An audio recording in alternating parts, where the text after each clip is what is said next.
गलगोटिया विश्वविद्यालय में greater Noida press club के तत्वाधान में हिंदी पत्रकारिता दिवस मनाया गया। इस मौके पर गौतम बुद्ध नगर जिले के 19 वरिष्ठ पत्रकारों को उनके सराहनीय कार्य के लिए सम्मानित भी किया गया। साथ में राष्ट्रीय संगोष्ठी के दौरान पत्रकारिता के सामने आने वाली चुनौतियों के बारे में भी प्रकाश डाला गया। आइए सुनते हैं।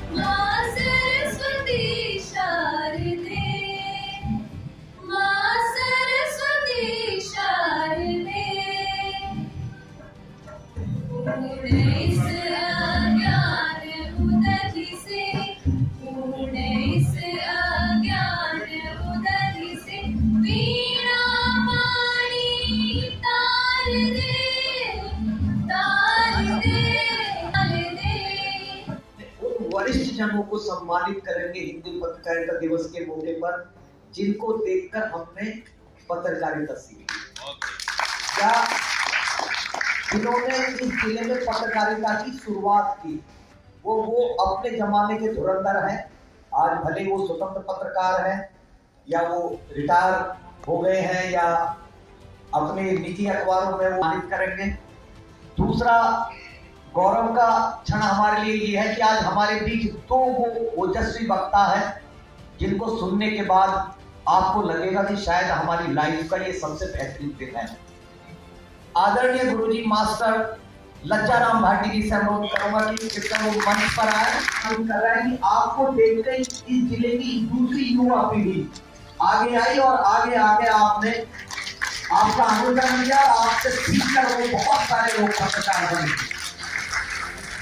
बहुत ही अनुकरणीय के योगदान बहुत अच्छे लगता है।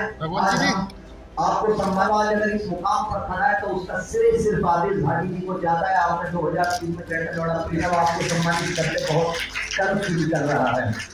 अपने वरिष्ठ पत्रकार श्री मनोज त्यागी हमने कभी शुरुआत की। आज ऐसे सभी नागरिक अनुरोध करूंगा सुनील पांडे जी को सम्मानित कर हमें अच्छा फील कराएं। सुनील पांडे जी ये साथ में आपने बहुत सराहनीय कार्य किया था। जिलाधिकारी जी से अनुरोध करना सम्मानित है। अब मैं सुभाष यादव जी जो इस समय राष्ट्रीय सहारा के ब्यूरो चीफ हैं, ग्रामीण अमर उजाला में इस समय बिलासपुर से रिपोर्टिंग करते हैं और बहुत ही वयोवृद्ध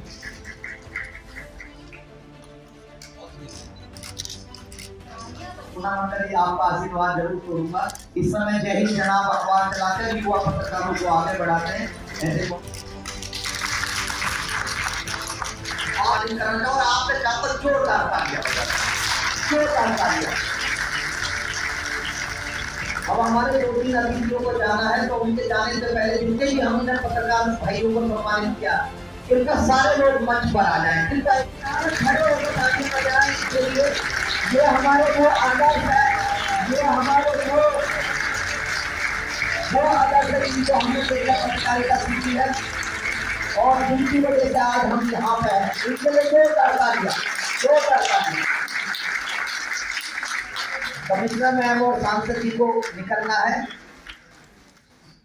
कि क्या उस वक्त की सरकार को यह मैंडेट था कि भारत के संविधान की प्रस्तावना को बदल दिया। तो वहां से जब वामपंथ का बोलबाला इस देश में शुरू हुआ 70, 80, 90 तक जब आप आते रहे, तब आपने मिशन को धीरे धीरे प्रोफेशन कहना आरंभ किया।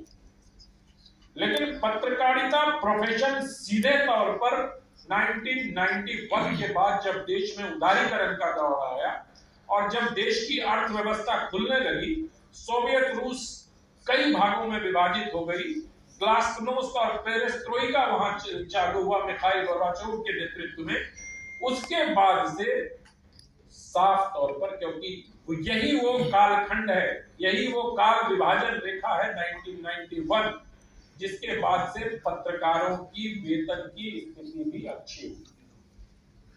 उसके पहले पत्रकार, अगर मतलब मैं बिहार का रहने वाला हूं, हमारे जो सीनियर जर्नलिस्ट हैं वो बताते हैं कि जब वो किसी को बताते थे कि मैं दिल्ली में पत्रकारिता करता प्रोफेशन में, और जब अर्थव्यवस्था खुला, वेतन अच्छे हो गए, पत्रकारों की जिंदगी अच्छी हो गई, इसके पहले रेडियो की स्थिति रहती है। लेकिन जब मैं आज समग्रता में देखता हूं तो वो मिशन अब भी हमारे सामने है। वो मिशन है राष्ट्र निर्माण का मिशन, वो मिशन है देश को मजबूत करने का मिशन, वो मिशन है देश को सेकंड लीप लेने का मिशन, वो पत्रकारों के सामने मिशन है देश को विकासशील देश से विकसित बनाने का मिशन। तो अगर आप बहुत गहराई से सोचेंगे तो आज पत्रकार के सामने वही चुनौतियां हैं, आज के पत्रकारों के सामने वही चुनौतियां और उसी तरह की चुनौतियां हैं जिस तरह की चुनौतियां 1947 के पहले थी।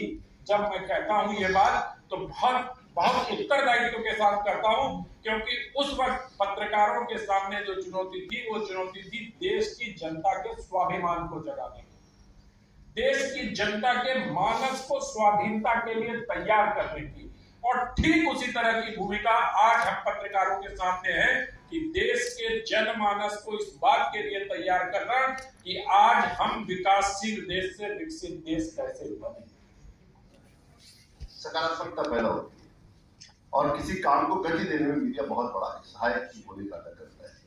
तो अगर ग्रेटर नोएडा का इतना जबरदस्त और शानदार विकास हो रहा है और इतना सुंदर शहर हमारी आंखों के सामने आकार ले रहा है, तो उसके नाते जिन पत्रकारों को इस काम में भूमिका रही है उन सबको मैं प्रणाम करना चाहता हूँ।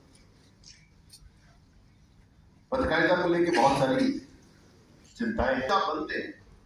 जब जो किताबें आपको बनाती हैं, जो फिलोसफिकल आधार जो होते हैं, उसके दार्शनिक आधार होते हैं किसी विषय के, उसके नाते वो चीज बनती और बिगड़ती है।